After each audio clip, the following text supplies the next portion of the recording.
ছেলেরে পাইলাম, মেয়ে পাইলাম, টাকা পয়সা সব, ক্ষমতাও পাইলাম, সম্মানের চেয়ার পাইলাম, কিন্তু আমার এই সম্মানের চেয়ারে কে বসাইছেন? ওই মালিকের এখনো চিনলাম না। ওই মালিক আমার কত সুন্দর। বান্দা ভাবতে ভাবতে ভাবতে ভাবতে এমন একটা হালাত তৈরি হয়, তেরা আয়না আলমে রঙ্গ বু হে, তেরা আয়না আলমে রঙ্গ বু হে, जिधर दिखता हो उधर तू ही तू है। আল্লাহর মোহাব্বতের বান্দা, দুনিয়ার সবাই তো যেই জিনিস চায় ওই জিনিসের পেছনে দৌড়ায়। মূলত দুনিয়ার সবাই পাগলের মতো দৌড়ায়। কেউ টাকার পেছনে পাগল হয়ে দৌড়ায়। কেন বলে টাকার পাগল? কেউ ক্ষমতার পেছনে দৌড়ায়, এত দৌড়ায় খানার মধ্যেও মন নাই, ক্ষমতা কারণে ক্ষমতার পাগল। আর দুনিয়াতে একদল মানুষ ক্ষমতার পেছনে দৌড়ায় না, টাকার পেছনে দৌড়ায় না, নারীর পেছনে গাড়ির পেছনে দৌড়ায় না। এই বান্দা মনে মনে জানি কারে খুঁজে আর দৌড়ায়। ও কেউরে খুঁজে না, ও খুঁজে আমার মালিক। আমার মালিকের তো এখনো পাইলাম না। এত সুন্দর চেহারা যিনি আমারে বানাইছেন, আবার আপনার বানানো চেহারাটা এত সুন্দর, বানানেওয়ালা তিনি না জানি আরো কত সুন্দর। আরে আমার একটা কণ্ঠ দান করেছেন এত সুন্দর, যিনি কণ্ঠ দান করেছেন তিনি না জানি আরো কত সুন্দর। বান্দা এগুলো ভাবে আর মনে মনে তালাশ করে। ওই আসল সুন্দর মালিকের যদি পাইতাম। আসমান এত সুন্দর, বানানেওয়ালা মালিক জানি আরো কত সুন্দর। জমিনটা এত সুন্দর, বানানেওয়ালা মালিক জানি আরো কত সুন্দর। ওরে আল্লাহর আশেক যারা, মালিকের পাগল যারা, ওরা খানা খায় ঠিক কিন্তু মনটা মালিকের দিকেই ব্যাকুল হয়ে থাকে। ওরা ঘুমায় ঠিক কিন্তু ঘুমের মাঝেও মালিকের ব্যাকুল পারা হয়ে থাকে। ওরা খানা খায় কিন্তু মনের ভিতরে আগুন জ্বলে, আমার মালিক আমার আল্লাহকে কখন আমি পাই।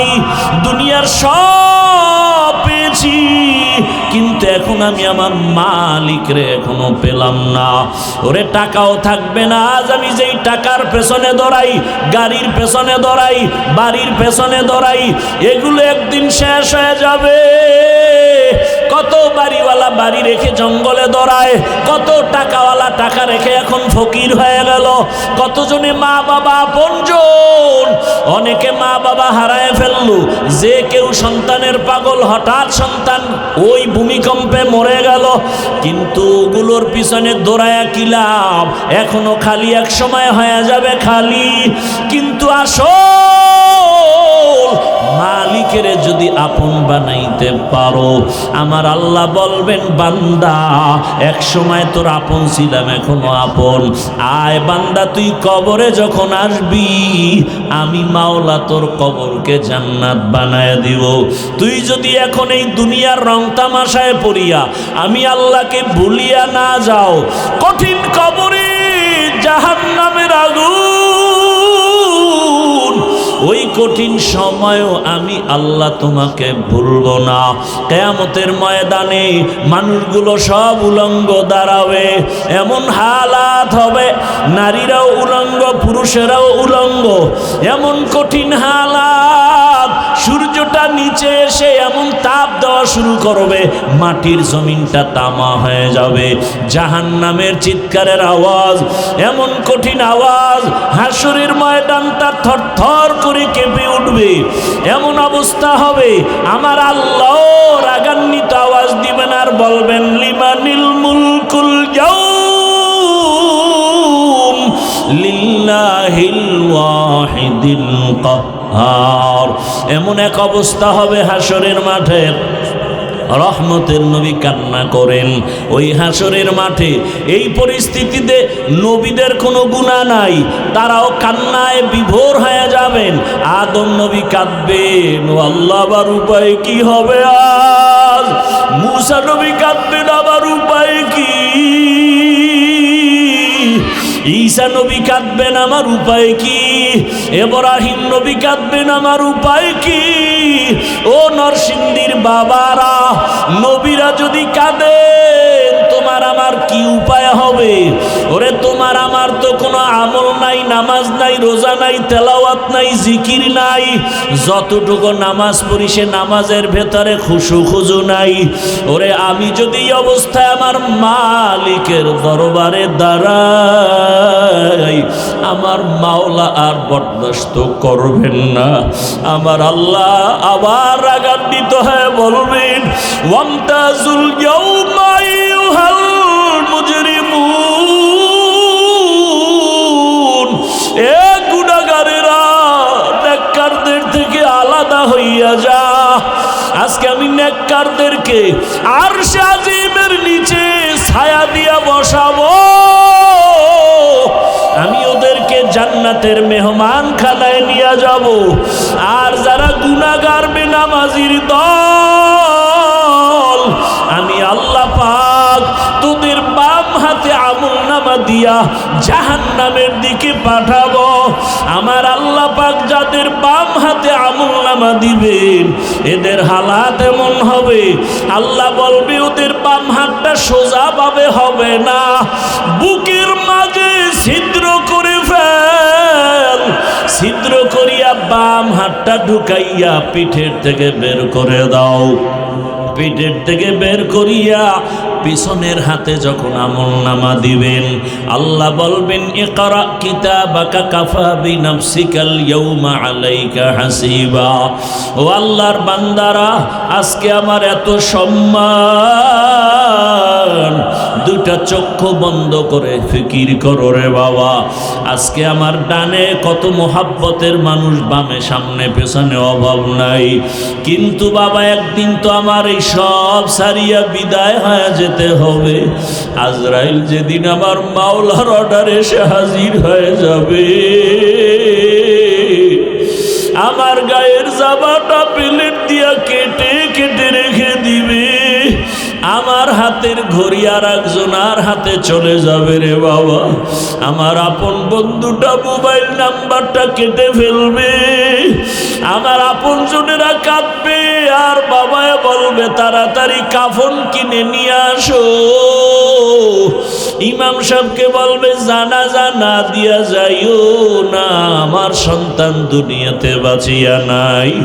ও আমার কলিজার যুবক বাবারা, দুনিয়াতে তো রং তামাশার পেছনে কম ঘুরলা না, মনের মতো পার্কে দৌড়াইলা, মনের আশা পূরণ করিয়া সারা রাত মোবাইলে গুনাহ করলা। ওরে বাবা, তুমি সারাটা জীবন দাড়ি কাটলা, নামাজ ছাড়লা, একবারও চিন্তা করলা না কোন দিন আজরাইল এসে ধরিয়া বসে। ওরে আজরাইল এসে যদি হাজির হয়, মা কান্না করেও ধরে রাখতে পারবে না, বাবায়া ধরে রাখতে পারবে না।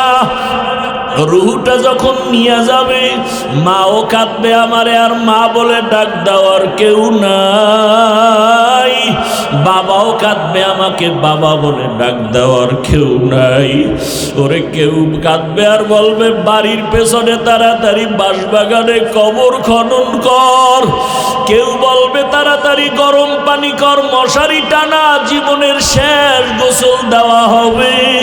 ওরে তোমার আমার লাশটা ঘর থেকে টেনে টেনে নামাইয়া গোসল দিয়া সাদা কাফনের প্যাকেট বানাইয়া যখন জানাজার খাটে উঠাবে, জানাজার ময়দানে নিবে, জানালা দিয়া মা কান্না করবে আর বলবে আমার বাবারে কই নাও, আমার বাবারে কোথায় নাও, একবারের মতো একটু চেহারাটা দেখাও। একবারে আমার বাবার চেহারাটা দেখি। ও যুবক বাবা, একবার মা দেখবে আর দেখা হবে নাই, শেষ। এবার জানাজা পড়াইয়া কবরের দিকে রওনা। কই মা, কই কই বাবা, কই বন্ধু, কই আমার আপনজন, কেউ নাই। ওই কবরে রাখিয়া পাড়াইয়া পাড়াইয়া মাটি দিয়া যখন সবাই বিদায় হবে, দুইজন ফেরেশতা প্রশ্ন করার জন্য কবরে চলে আসবে। আমার বান্দা যখন নামাজ না নিয়া গুনাহগার হইয়া কবরের বিছানায় যাবে, তখন বান্দা একটা জবাবও দিতে পারবে না। নবী বলেন তখন ওই গুনাহগার বেনামাজিরা ওরা শুধু আফসুস করবে আর বলবে হা হা লা আদরি, আফসুস আমি কিছুই জানি না, কিছুই জানি না। আমার মাওলা তখন রাগ হইয়া কুদরতের আওয়াজ দিয়া বলবে, কবরের ফেরেশতা, এই নাফরমানের দুনিয়াতে আমি কত আদর করেছি, আমার দেওয়া সূর্যের আলো, চাঁদের আলো, পানি বাতাস সব নিয়ামত দিলাম, আমার দেওয়া সব নিয়ামত খাইয়া নামাজ পড়ে নাই, রোজা রাখে নাই, তেলাওয়াত করে নাই, পর্দা করে নাই, আলেম ওলামার কথাও মানে নাই, বিরোধিতা করত। এখন আর ছাড় দেওয়া যাবে না, সুযোগ দেওয়া যাবে না। আল্লাহ বলবে, ফেরেশতা কবরের সাথে জাহান্নামের সাথে রাস্তা করে দাও। জাহান্নামের আগুন কবরটা ভরিয়া যাবে, কবরের ভেতরে সাপ। আমার আল্লাহ কুদরতের আওয়াজ দিয়ে রাগ হয়ে বলবেন, কবরের মাটি, এই নাফরমানকে দুই দিক থেকে জোরে জোরে চাপ দাও। এত জোরে চাপ দিবে পাজরের হাড়গুলো চুরমার হয়ে যাবে।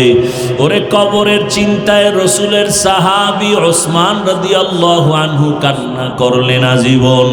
আবু বকরের কান্না, ওমরের কান্না, অথচ তাদের কত সুন্দর ইখলাস, তাকওয়া, আমল। আপনার আমার তাকওয়া নাই, ইখলাস নাই, আমল নাই, কান্না নাই। আল্লাহর আদালতে এই অবস্থায় গেলে কি উপায়? ও আমার যুবক বাবারা, বৃদ্ধ বাবাজিরা, পর্দার আড়ালের মা বোনেরা, এখনো সময় আছে। আমার মালিকের ডাক দাও, মন থেকে আমার মালিকের ডাকো আর বলো, হে মালিক, জীবনে তো কম দাড়ি কাটলাম না, নামাজ কম সারলাম না, বেপরদায় আড্ডা কম দিলাম না, সারা রাত মোবাইলে গুনাহ কম করলাম না। আজকে থেকে তওবা করলাম। আমার মতো কত জেনারেল লাইনের মানুষ চাকরি করে, ব্যবসা করে, নামাজ পড়ে, আমার কপাল কেন পুড়িয়া গেল? আজকে থেকে আর গুনাহ করব না। মা বাবার দোয়া নিয়া, শিক্ষকের দোয়া নিয়া, ওলামায়ে কেরামের দোয়া নিয়া, নবীর তরিকা মেনে, আদর্শ মেনে চলবো। ওলামায়ে কেরামের দোয়া নিয়া চলবো, পরামর্শ নিয়া চলবো। আর কোরআন হাদিস ইসলামের বিপক্ষে যাব না। ও আল্লাহর বান্দারা, তওবা করার মতো যদি করতে পারো, আল্লাহ পাক দয়ার দরজা খুলিয়া দিবেন। যদি তওবার নিয়ত অন্তরে থাকে, মুনাফিকি না থাকে, খাঁটি তওবার নিয়তে দুটো হাত আল্লাহকে দেখায় দাও। আয় আল্লাহ, আমাদের তওবা কবুল করে নেন, হাতগুলো কবুল করে নেন। তওবার উপরে মজবুত হইয়া চলার তৌফিক আমাদের দান করেন, আমিন। থানায় নিয়া যুবকের পুলিশ বেতের বাড়ি দেয়, অপরাধীকে কাঁদে না। কোরআনের বাগানে বসে বয়ান চলছে আল্লাহওয়ালার, 200 হাত দূরে বসে যুবক কাঁদে কেন? ওরে মারে কে? আল্লাহ মারে। ওয়াজ হচ্ছে আর অ্যাকশন শুরু হচ্ছে। এটা একটা অপারেশন থিয়েটার। দুনিয়ার হসপিটালে অপারেশন হয় বডির, আর কোরআনের বাগানে অপারেশন হয় কলবের, রুহের।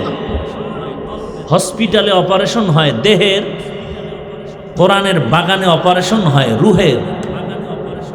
হসপিটালে ওখানে অপারেশনের জন্য সময় দিতে হবে, টাকা ব্যয় করতে হবে, রক্ত যাবে, সেলাই লাগবে, এরপরে সাইন দিতে হবে নিদাবির, এরপরে কান্না শুরু হয়ে যাবে রুগীর আশপাশ যারা আপনজন তাদের। এখানে অপারেশন হবে, টাকা যাবে না, সময় যাবে, সাইন দেওয়া লাগবে না, কিন্তু অপারেশন সাকসেস যখন হয়ে যাবে তখনই চোখে পানি আসবে। যার চোখে পানি আসবে বোঝা যাবে অপারেশন কামিয়াব, কলবের অপারেশন সাকসেস। আল্লাহ হেদায়াতের দৌলত দিয়ে আমাদেরকে কবুল করে। যে আয়াত হাদিস পড়েছি তর্জমাটা বলে নেই। ইয়া আইয়ুহাল্লাযীনা আমানুত্তাকুল্লাহা ওয়া কুনু মা'আস সাদিকিন। ও দুনিয়ার মুমিনেরা, আল্লাহকে ভয় করো, তাকওয়া অর্জন করো। জমিনের মধ্যে যারা আল্লাহর প্রিয় বান্দা সত্যবাদী মুমিন, তাদের বন্ধু হয়ে থাকো। নবীজি বলেন, মান তাশাব্বাহা বিকৌমিন ফাহুয়া মিনহুম। যে ব্যক্তি যেই দলের সাথে চলাফেরা, মোহাব্বত, ভালোবাসা, উঠা বসা করবে, কিয়ামতের দিন তার সাথে তার হাসর হবে। আয়াত ও হাদিসের তর্জমা শেষ, খুব খেয়াল করবেন। হাদিসের উপরে কয়েক মিনিট কথা। নবীজি বলেন, মান তাশাব্বাহা বিকৌমিন ফাহুয়া মিনহুম। যার সাথে উঠা বসা, ভালোবাসা, মোহাব্বত, কিয়ামতে তার সাথেই উঠা হবে। এটাকে আমরা বাংলায় কেমনে বলি? যার সাথে যার মোহাব্বত, তার সাথে তার। যাদের চলাফেরা, উঠা বসা আব্রাহাম লিঙ্কনের গণতন্ত্রের সাথে আছে না নাই? বলে গণতন্ত্রের জন্য আমরা জীবন দিতে প্রস্তুত, গণতন্ত্র রক্ষায় আমরা জীবন দিব। গণতন্ত্রের আবিষ্কারক আব্রাহাম লিঙ্কন, নাম শুনছেন কখনো? জগৎ বিখ্যাত কুতুবুল আলম, পীরে কামেল না বেঈমান? বেঈমান। যারা এই গণতন্ত্রের পেছনে উঠা বসা, ভালোবাসা, মোহাব্বত, কিয়ামতের দিন আব্রাহাম লিঙ্কনের সাথে তার হাসর হবে। যার চলাফেরা, উঠা বসা শেখ মুজিবুর রহমান সাহেবের আদর্শ নিয়ে, আর গর্ব করে বলে আমি শেখ মুজিবের সৈনিক, তার আদর্শ আমরা বাস্তবায়ন চাই, কিয়ামতের দিন তাদের সাথে হাসর হবে। যার সাথে যার মোহাব্বত, জিয়াউর রহমান সাহেবের আদর্শের সাথে যাদের উঠা বসা, ভালোবাসা, মোহাব্বত, কিয়ামতের দিন তার সাথে হাসর হবে। এরশাদ সাহেবের আদর্শের উপরে যাদের চলাফেরা, উঠা বসা, মোহাব্বত, কিয়ামতের দিন তার সাথে হাসর হবে।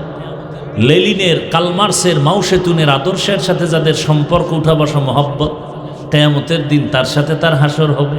কি যুবক, ঘুমাও? তোমার চুলগুলো এমন কেন? বলে আমি ক্রিকেটারের মোহব্বতে উঠি আর বসি। কিয়ামতের দিন তোমার ক্রিকেটারের সাথে হাসর হবে। আর যেই লোকটা টুপি পরে দাঁড়িয়ে রাখছে, ব্যাপার কি? আমি মদিনার আশেক, আমি ইসলাম চাই। আমি মা বাপ থাক না থাক আফসুস না, আমার ইসলাম ঠিক থাকতে হবে।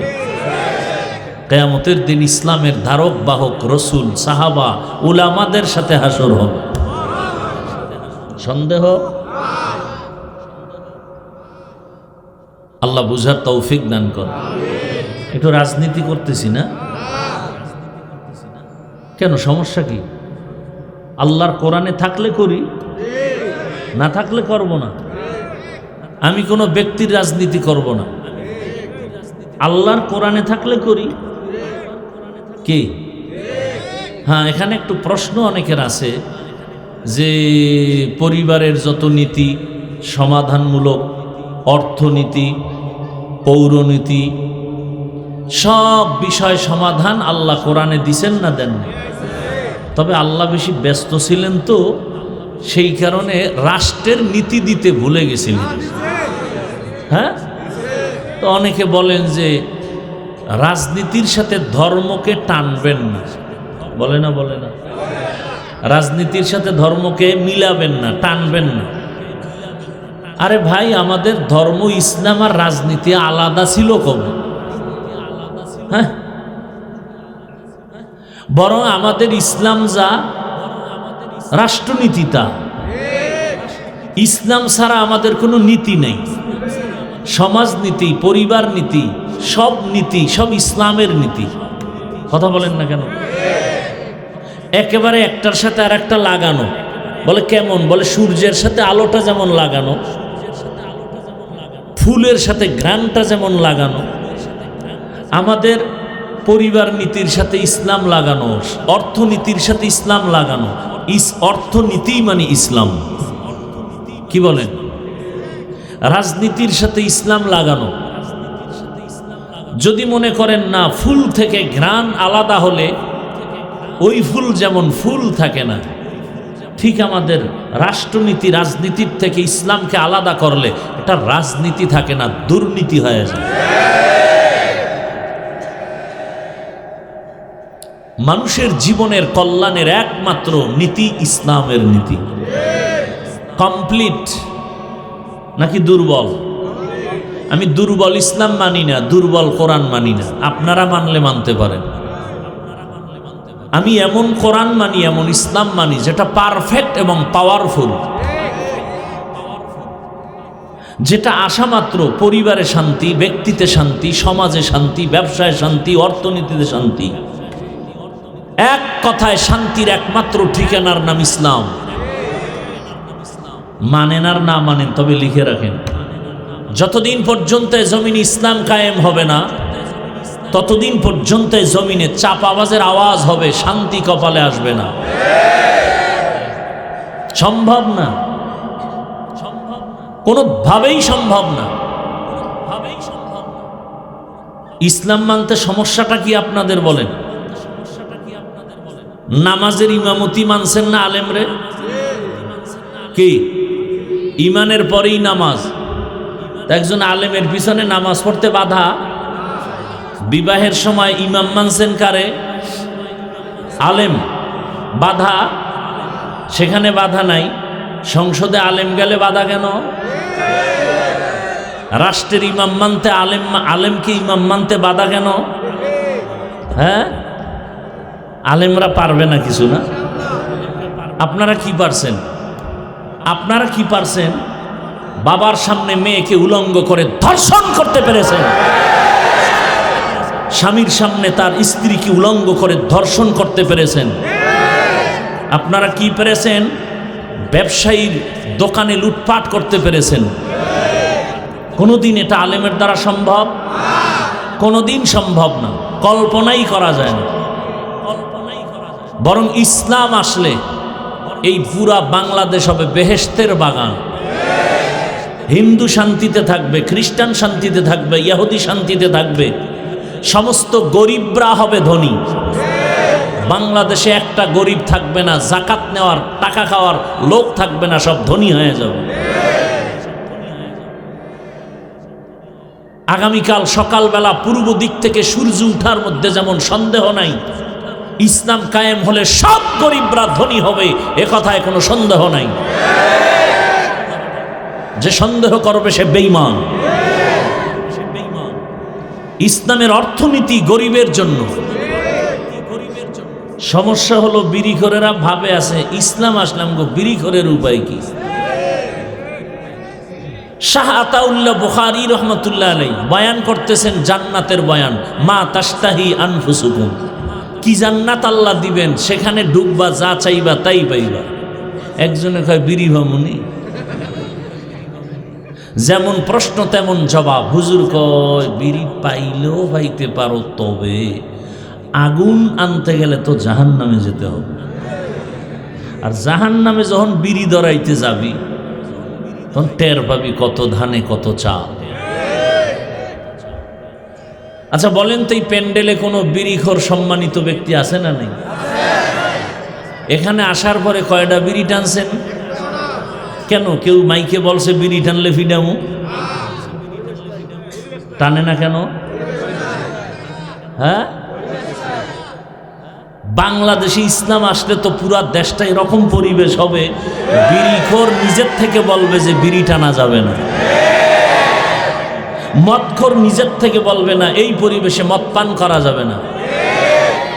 ইসলাম এটাকে দেখেন, এই যে সারা এত রাত প্রচন্ড শীত, এরপরও আপনারা বসে আছেন পৃথিবীর থার্ড ক্লাসের বিছানার মধ্যে, কোয়ালিটিহীন ব্যবস্থাপনায়। এটা কোয়ালিটি না। আপনাদের কোনো টাকাওয়ালা যদি এই মানুষগুলোকে বসাতে চাইতেন, তা আপনাদেরকে ফ্রি গাড়ি দিতেন, ফ্রি গাড়ি দিয়ে আনতো, তাও কিন্তু এই বেহেশতি মানুষ আসতো না, সব গাঞ্জাখোরেরা এসে বসে থাকতো।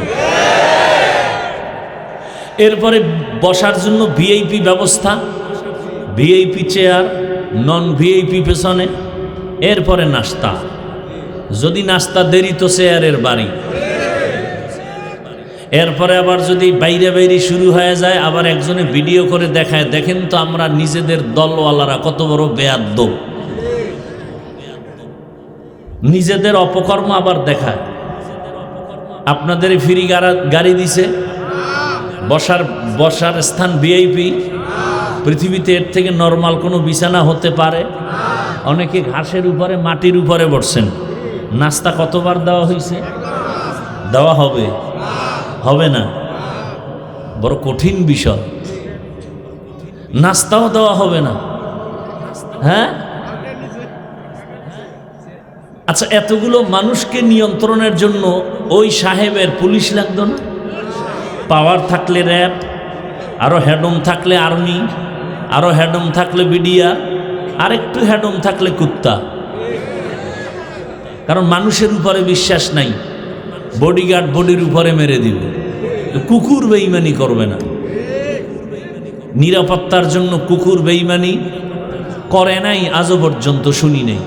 সারা রাত মালিকের জুতার বাড়ি খাইয়া কুকুর মালিকের বাড়ি পাহারা দেয়, কোনোদিন মালিকের ক্ষতি করে না। আর মানুষেরটা খাইয়া বডিগার্ড বডির উপরে ছুরি মারে। এখানে এতগুলো মানুষকে নিয়ন্ত্রণের জন্য কোনো প্রশাসন, পুলিশ, কোনো আওয়াজ নাই, চুপচাপ সবাই অধীর আগ্রহে বসে আছে। কই গেছে ঘুম, কই খানা, কোনো পেরেশানি নাই, কষ্ট নাই, ঠান্ডার ভেতরে চুপচাপ বসে আছে। চুপচাপ এটা কেমনে সম্ভব? নগদ প্রমাণ, ইসলাম মানলেই সম্ভব। এটা ইসলাম পারবে, কসম আল্লাহর, আর কেউ পারবে না। কে পারবে? ইসলাম। ইসলাম দেখায় দিছে, এর নাম শান্তি। এটা ইসলাম পারে। কে বড়, কে ছোট, কে ধনী, কে গরিব, সব একাকার হয়ে বসে আছে। মানুষ পাগল হয়ে যায় না খাইয়া, খাওয়ার জন্য এত পাগল। মসজিদে গিয়াও খানা, হাটে আর চাটে। আর এখানে কোনো পেরেশানি নেই, ঠান্ডা প্রচণ্ড, শিশিরের পানি ঝরছে, বসার বিছানা চরম থার্ড ক্লাসের বিছানা। পৃথিবীর কোনো অনুষ্ঠানে এই বিছানা দিলে জুতা ছাড়া উপায় নেই। এটা কিভাবে সম্ভব? কিভাবে সম্ভব? এর নাম ইসলাম। এর নাম কি? ইসলাম কি বলে? দুজন এক জায়গায় হলে কি দাও? কি দাও? সালাম মানে কি? এই শান্তি শুরু, শান্তি। ইসলাম বলে বড়রা ছোটদেরকে মায়ার নজরে দেখো, ছোটরা বড়দেরকে সম্মানের নজরে দেখো। মাল্লাম ইয়ারহাম সগীরানা ওয়ালাম ইউক্কির কাবীরানা ফালাইসা মিন্না। আল্লাহর জাতের কসম, দুনিয়ার সব বড়রা ছোটদেরকে যদি মায়ার নজরে দেখেন, কোনোদিন বড়রা ছোটদের উপরে জুলুম করবে না। সব ছোটরা বড়দেরকে সম্মানের নজরে যদি দেখেন, কোনোদিন ছোটরা বড়দের সাথে বেয়াদবি করবে না। এটা ইসলাম পারে, আর কেউ পারে না। ইসলাম বলে কর্মচারী কাজ করবে, তাড়াতাড়ি ঘাম ঝরার আগে বেতন দাও। কর্মচারীর বেতন যদি আগে দিয়ে দেন, কোনোদিন কর্মচারী কাজে ফাঁকি দিবে না। আর যদি বেতন নাই রাখান, তাহলে কাজে ফাঁকি দিয়া মোবাইল চালাবে। ইসলাম আসলে সব মানুষ শান্তিতে চলবে। রাত্র 1টার সময় এখান থেকে নারী হেঁটে যাবে, ওর দিকে কেউ চোখ তুলে তাকাতে পারবে না। চোখ তুললে ওর চোখ উপরে ফেলা হবে। এর নাম ইসলাম। চুরি করবে, হাত কাটা হবে। একজনে কয় ইসলাম আসলে উপায় নাই, হাত কাটবে। এদেশে হাত আর থাকবে না। সৌদি আরবে কি হাতওয়ালা মানুষ নেই? আরে ভাই, এক চোরের হাত কাটবে বাইতুল মুকাররমে, ঘোষণা দিয়া। এক চোরের হাত কাটলে পুরো দেশ ঠান্ডা হয়ে যাবে। এর নাম ইসলাম। আর কোনোদিন মা ধর্ষিতা হবে না, বোন ধর্ষিতা হবে না, শিশু ধর্ষিতা হবে না, হিন্দু নিরাপত্তাহীনতায় ভুগবে না, ব্যবসায়ী চান্দাবাজি ধান্দাবাজির পেরেশানিতে ভুগবে না। কখন এটা হবে? ইসলাম আসলে। কথা ঠিক না? হ্যাঁ, তবে এখানে একটা ফাঁক আছে। ফাঁক কি? আপনি ইসলাম রাজনীতি ইসলামেরটা করেন না, আপনার সাথে কোনো ঝগড়া নাই, খুব খেয়াল করবেন। কিন্তু যদি বলেন আমি ইসলামের রাজনীতি পছন্দ করি না, তাহলে আর আপনার সাথে কোনো আপোষ নেই।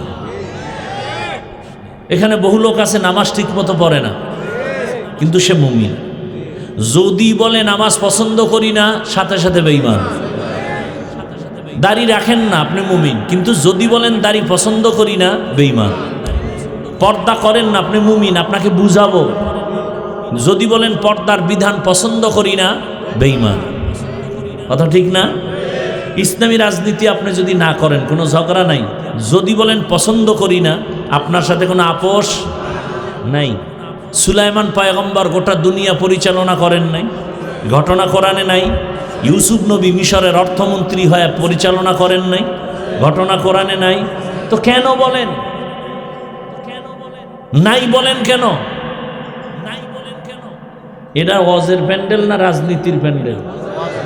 এখানে দাঁড়ায় যদি রাজনীতির ভোট চাইতে পারে, আমরা কোরআন দিয়া রাষ্ট্রনীতির বয়ান করলে বাধা কেন? শিয়ালের হাতে মুরগি আমানত, শিয়ালের হাতে মুরগি আমানত। আগামী শুক্রবার যদি কোনো খতিব সাহেব নরসিংদী এলাকায় আমার এই কথাগুলো রিপিট করে, আর যদি মনে করে যে হাফিজ সাহেবের মতো একটু পিক আপ নেই, কি হবে বলেন তো? কমিটি বলবে 1 মাসের জন্য অব্যাহতি দিলাম, ছুটি। বলে কারণ, বলে শিয়ালের হাতে মুরগি। শিয়ালের হাতে মুরগি দিলে 2 দিন পরে আমানত পাবেন, 1 দিন পরে। শিয়ালের হাতে মুরগি দিলে যা হয়, ধর্মের চাবি, মাদ্রাসার চাবি, মসজিদের চাবি সুদখোর, ঘুষখোর আর খুনি ধর্ষকের হাতে দিলে তো তাই হবে। আল্লাহ হেদায়েত দান করুন।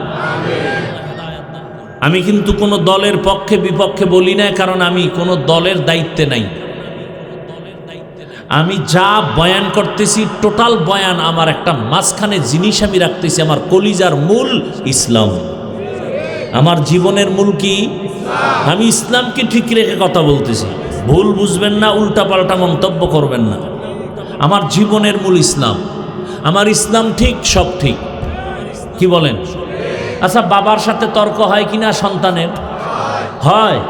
তার মানে হলো বাবারে কেউ অপমান করলে আমি সেই রাগে কিছু বলবো না। যুবক, একটা ওয়াদা করাতে চাই, খুব খেয়াল করো।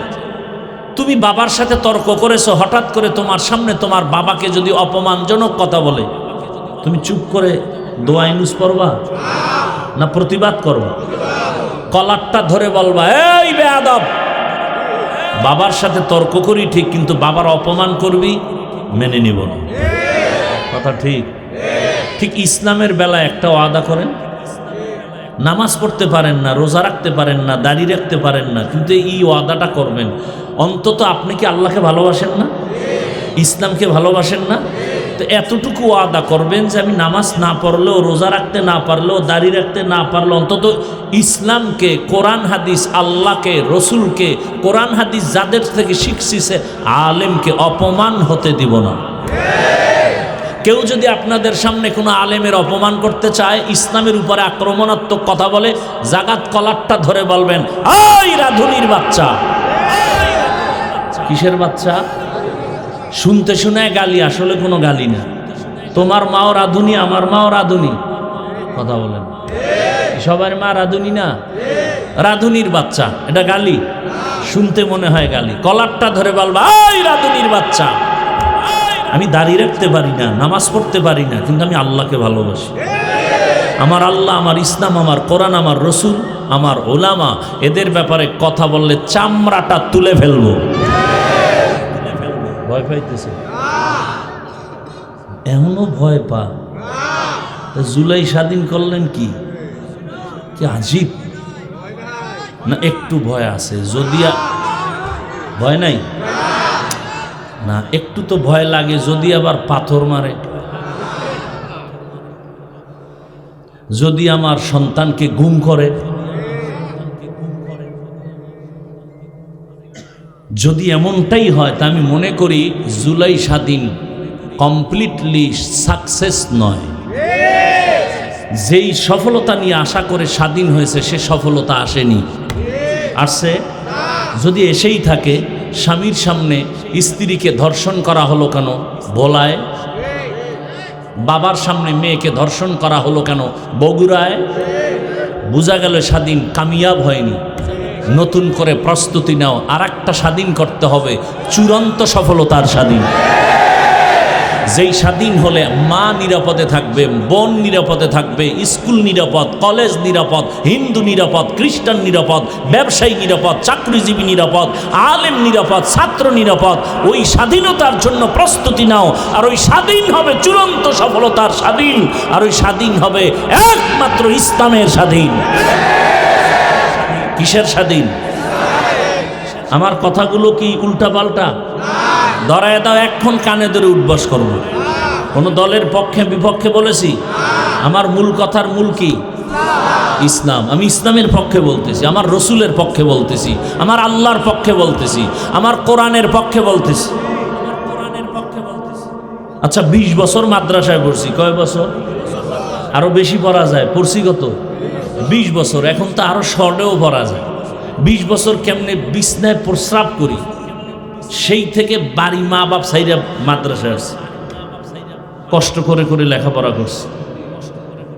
কি কষ্ট এটা বিবরণ দিতে গেলে চোখে পানি চলে আসে। এখন তো একটা জামা পরছি, কালকে আর এটা পরবো না। এক গেঞ্জি আজকে পরছি, কালকে গেঞ্জি আর গায়ে আসবে না। টুপি প্রতিদিন একটা, রুমাল প্রতিদিন একটা, লঙ্গি প্রতিদিন একটা।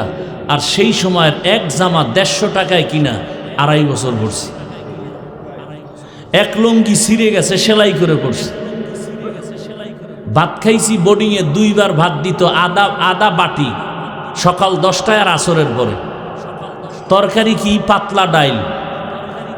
আর তরকারি সাথে কি? আমার মা বাড়িতে গেছি 4 মাস আগে, তখন প্লাস্টিকের ডিব্বায় পোড়ামরিচ গুঁড়া করে দিছে। আর আব্বাজান আধা কেজি আলু কিনার টাকা দিছে। সে আধা কেজি আলু কিনা ভাতের মধ্যে সিদ্ধ দিতাম, কেটে কেটে নাম লেখে কলম দিয়া। যখন ভাত ডালতো পাখার পরে ওই নাম দেখে দেখে আলু নিয়ে আসতাম ভর্তা বানানোর জন্য। আধা কেজি আলু চিন্তা করছি 2 মাস পরে বাবায় আসতে পারে, তাহলে 2 মাস খাইতে হইল পোড়ামরিচ দিয়া। আর আধা বাটি ভাত, এটারে ভাগ করে 4 বার খাইছি। আর এই কষ্টের জীবনটায় কি করছি? 24টা ঘন্টা কোরআন হাদিস, কোরআন হাদিস, কোরআন হাদিস, কোরআন হাদিস পড়ছি এই 20 বছর, আর কিছু না। কতটা অক্ষর, কতটা নক্তা আছে, জের আছে, জবর আছে, কোরআনের লফজ কয়টা, কতটা বাক্য আছে, কতটা সূরা আছে, নামাজের আয়াত কয়টা, রোজার আয়াত কয়টা, জিকিরের আয়াত কয়টা, পর্দার আয়াত কয়টা, জাকাতের আয়াত কয়টা, রাষ্ট্রনীতির আয়াত কয়টা, পরিবার নীতির আয়াত কয়টা, অর্থনীতির আয়াত কয়টা, আয়াতের ব্যাখ্যা কি, তাফসির কি, ফতোয়া কি, মাসআলা কি, পড়তে পড়তে পড়তে পড়তে পড়তে পড়তে জীবন শেষের দিকে ময়দানে ওই কথাই বলতেছি।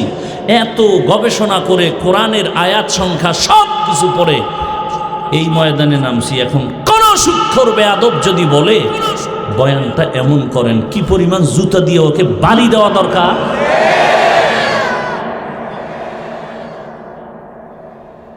আল্লাহ হেদায়াত দান করে। তা আলেমকে যখন স্টেজে উল্টাপাল্টা করে, আপনারা মোয়া চা বানার মজা নেন।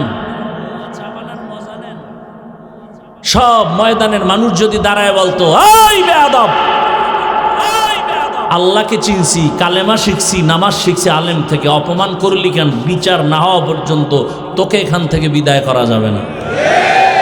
এক বেয়াদবকে সোজা করতে টোটাল দেশ সোজা হয়ে যেত। ভয় পাইতেছেন?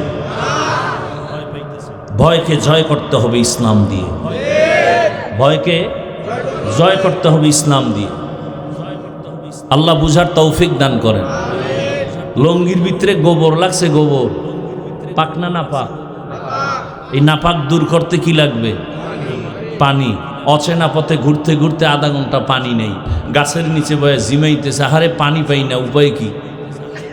একজনে কয়, তুমি পাগল হয়ে গেছো, এত মেহনত করো, তোমার নিজের কাছেই তো স্পেশাল পানি আছে না নাই? কি পানি? প্রস্রাব। কয় ভাই, বুদ্ধিটা তুই আধা ঘন্টা আগে আসিলি তুই। এই বুদ্ধি সেই সময় দিলে আমার এত ঘাম ছুটানোর দরকার হতো না। উনি প্রস্রাব দিয়ে গোবর ধুইয়া ফেলছে। বলেন তো কত পাক হয়েছে? হয়েছে পাক না নাপাক আরো ছড়ায় গেছে? ভালো করে মনে রাখো জাতি, গোবরের নাপাক প্রস্রাব দিয়ে ধুইলে যেমন নাপাক আরো ছড়ায়, দুর্নীতিবাজ, চাঁদাবাজ, ধর্ষক, খুনি, চরিত্রহীন লম্পটকে যদি বলো আমারে নরসিংদী এই শহরটাকে পাক বানায় দাও, আরো না পাক হবে। বুঝেন কিছু কি বুঝছেন এতক্ষণ আলোচনায়? ভোটের আগের রাতে সেই পচা পায়খানার টাকা খেতেই হবে। ভোটের আগের রাতে টাকা খাবেন না বলেন? সেই রাতেরই তো বরকতের টাকা খাবেন আর ইজ্জত বিক্রি করবেন। এরপরে দেখবেন একসময় আপনার মাইয়ের উপরে হামলা। কিও ভোটের আগে না তোর মাইয়ার ইজ্জত কিনে নিছি?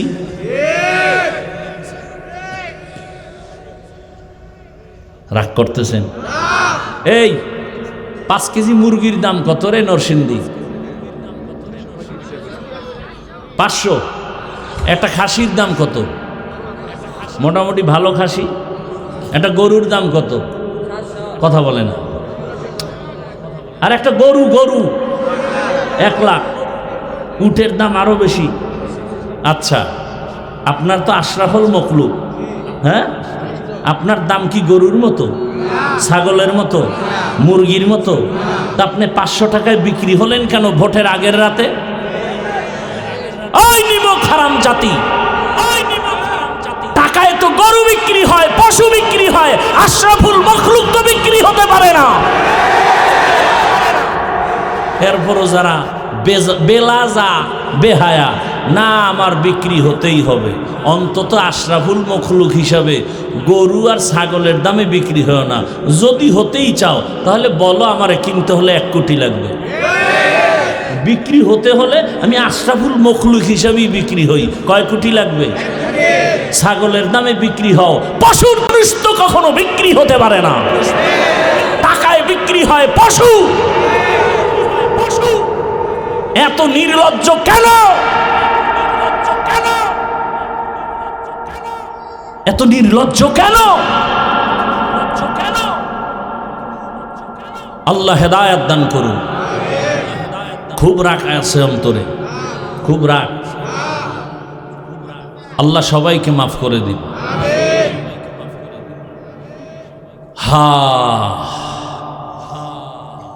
এই বয়ানগুলো ওই দিন কাজে লাগবে যেই দিন পরিবেশ ভালোর মধ্যে ঢুকবেন।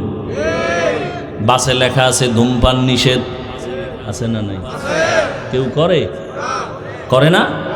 ড্রাইভারও বিড়ি টানে, হেল্পারও কন্ট্রাক্টরে টাকা না থাকলে ধার করে টানে। আমি বাধা দিলে ধোঁয়াটা আমারে মারে। আর আমার বাবার টাকায় পায়খানা খাই, তোমার কি? মসজিদে লেখা আছে ধূমপান নিষেধ, আছে? কেউ করে? এর নাম পরিবেশ। বাসে লেখার পরেও করে, ওখানের পরিবেশ কিনা? এটাকে বাংলায় বলে সৎসঙ্গে অসৎসঙ্গে সোহবতে সালেহ তোরা সালেহ কুনাত, সোহবতে তালে তোরা তালে কুনাত জামানা, সোহবতে বা আউলিয়া বেহতরাজ সদ সালাত বেরিয়া। এবার মোনাজাত দিয়ে দিলে তো হয়। কেন এতক্ষণ কি ফাও আলাপ করছি? হ্যাঁ, তা আর একটু বসবেন। আল্লাহ সবাইকে কবুল করেন। সৎসঙ্গে অসৎসঙ্গে ভালো করে মনে রাখবেন। আল্লাহ তাআলা বলেন, ও মুমিন আমাকে ভয় কর। বারবার আল্লাহ বলেন আমাকে ভয় করো, ভয় করো, ভয় করো। কোরআনের শুরুতেও বলেন হুদাল্লিল মুত্তাকিন, কোরআনের শেষেও বলেন ওয়াত্তাকু ইয়াওমান তুরজাউনা ফীহি ইলাল্লাহ। এমনকি আপনার আমার রাসূল যার কোনো গুনাহ নাই, কেমন রহমতের নবী আমার, যেই নবীর কোনো গুনাহ নাই। এরে আল্লাহর গোলাম, মুসা নবী আল্লাহর বন্ধু, ঈসা নবী আল্লাহর বন্ধু, ইব্রাহিম আল্লাহর বন্ধু, সব নবী রাসূল আমার আল্লাহ তাআলার বন্ধু। আপনার আমার নবীও আল্লাহর বন্ধু। ব্যবধানটা কোথায়? সব নবী রাসূল আমার আল্লাহ তাআলার আশিক, আর আমার আল্লাহ একা হলেন শুধু মুহাম্মদের আশিক। ইমামুল আউয়ালিনাল আখিরিন বহরে সদকা রহমাতাল লিল আলামিন সাইয়্যিদুল কাউনাইন খাতমুল মুরসালিন আখির আমদ বুদে ফখরুল আউয়ালিন। ভাইরা আমার, আল্লাহ বলেন আমাকে ভয় করো। যে নবীর কোনো গুনাহ নাই সেই নবীকেও আমার আল্লাহ বলেন, নবী আপনি আমাকে ভয় করেন। ইয়া আইয়ুহান নাবিয়্যুত্তাকিল্লাহ ওয়ালা তুতিইল কাফিরিনা ওয়াল মুনাফিকিন।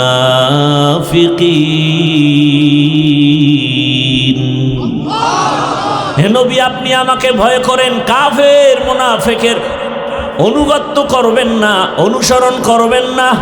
কারণ কাফের মুনাফিক মুসলমানের চূড়ান্ত বন্ধু না দুশ্মন? ভাইরা আমার, তাহলে এত ভয় করতে কেন আল্লাহ বলেন? এই ভয়ের নাম তাকওয়া, এই ভয়ের নাম খাশিয়া, এই ভয়ের নাম খাউফ। ওয়া আম্মা মান খাফা মাকাম রাব্বিহি ওয়া নাহান নাফসা আনিল হাওয়া ফাইন্নাল জান্নাতা হিয়াল মাওয়া। হর কে দারত খাউফে হকদার দিল মাদাম জন্নাতুল মাওয়া দেহত ও রামকাম জুজবা হক চি জে মখাজ ইনসুজা ফজলে উআ মস্তে দর জুমলা জাহা। খাউফুন মানিও ভয়, খাশিয়াতুন মানিও ভয়। ইন্নামা ইয়াখশাল্লাহ মিন ইবাদিহিল উলামা। দুনিয়াতে আল্লাহর বান্দাদের মধ্যে উলামা, তারা আল্লাহকে তুলনামূলক বেশি ভয় করবেন। ভয় করার মানে কি? যদি আমি প্রশ্ন করি মাঠে, এই মাঠে আপনারা কারা কারা আল্লাহকে ভয় করেন? যদি প্রশ্ন করি সবাই হাত উঠায় বলবে আমরা ভয় করি। যদি বেশি চালাক হয় দুনো পা আলগি দিয়ে বলবে আমরা চার হাত পা আল্লাহকে ভয় করি। চালাক বলবে হুজুরদের থেকে ভয় করি। অত সেখানে এমনও ভয় করনেওয়ালা বান্দা আছে নামাজ নাই, নামাজ পড়ে না, তারপরে বলে আল্লাহকে ভয় করি। আর আমি নামাজ পড়িয়া বলি আল্লাহকে ভয় করি। আপনি রোজা রেখে বলেন আল্লাহকে ভয় করি, আমি রোজা রেখে বলি আল্লাহকে ভয় করি। আপনি হারাম খান আর বলেন আল্লাহকে ভয় করি, আমি হালাল খেয়ে বলি আল্লাহকে ভয় করি। দুই ভয় কি সমান? মূলত আপনি ভয় করেন না। কারণ কি? ভয়টা কি জিনিস আসলে বুঝেনই নাই। একটা সন্তান মা বাবাকে ভয় করে, প্রমাণ কি? বলে মা বাবার সামনে অন্যায় করে না। প্রমাণ কেন করে না? বলে শাস্তির ভয়, মাইরের ভয়। একটা ছাত্র শিক্ষকের ভয় করে, প্রমাণ কি? বলে শিক্ষকের সামনে অন্যায় করে না। কারণ কি? বলে শিক্ষকের শাস্তির ভয় করে না। ঠিক এই দুনিয়ায় কোনো মানুষ যদি আমার আল্লাহকে আসলেই ভয় করেন, গলায় ছুরি লাগাবে, দাড়ির মধ্যে অস্ত্র লাগাবে না।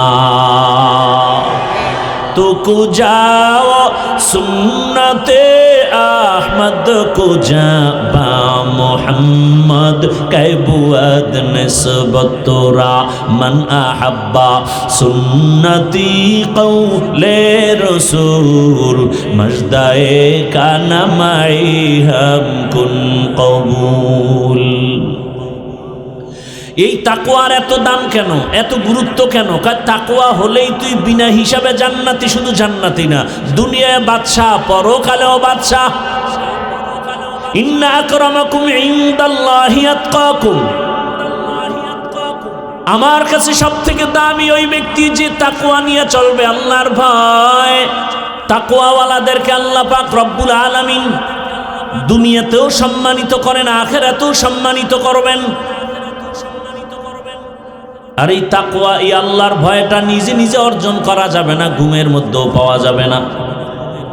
আল্লাহর এই ভয় বা তাকওয়া যদি অর্জন করতে চাও, قال النبي صلى الله عليه وآله وسلم লিকুল্লি শাইইন মা'দিনুন মা'দিনুত তাকওয়া কুলুবুল আরিফিন।